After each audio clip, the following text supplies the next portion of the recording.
In Genesis chapter 6, God told Noah that he was really frustrated with how the generation that existed in Noah's day had become. They were wicked.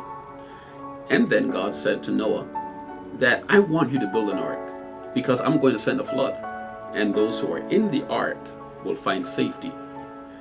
Genesis chapter 7 and verse 7 then says, And Noah went in, and his sons and his wife and his sons' wives with him into the ark because of the waters of the flood.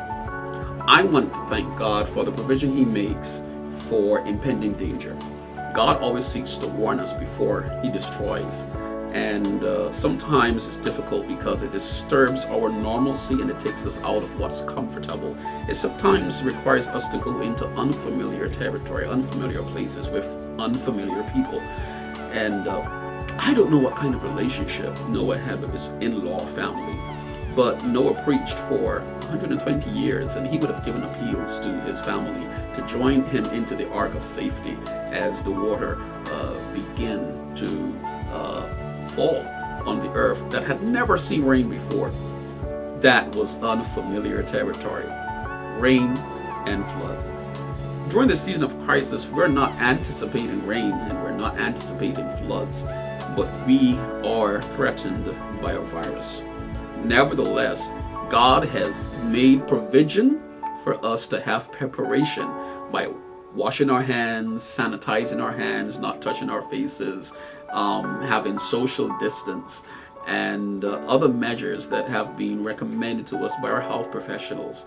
And it is so important for us to follow those measures because God wants his children, even though we live in a world that is marred by sin and under the need of redemption from all of the pestilences that we endure, he makes preparation and provision for us to not necessarily be affected or impacted, and definitely not to be carriers of any harm and danger to others by giving us that warning. I want you to take this season to be an ambassador of warning. And that sounds kind of scary. I don't mean for you to go and tell your family, oh, you're going to get the virus, or crisis coming, get your life in order. No, I'm talking about you making your home, you making your life, you making your social space, you making your Facebook, your Instagram, an ark of safety, a place of refuge that people would want to run to you and call you for prayer and call you for counsel because they sense that God's favor has rested upon you.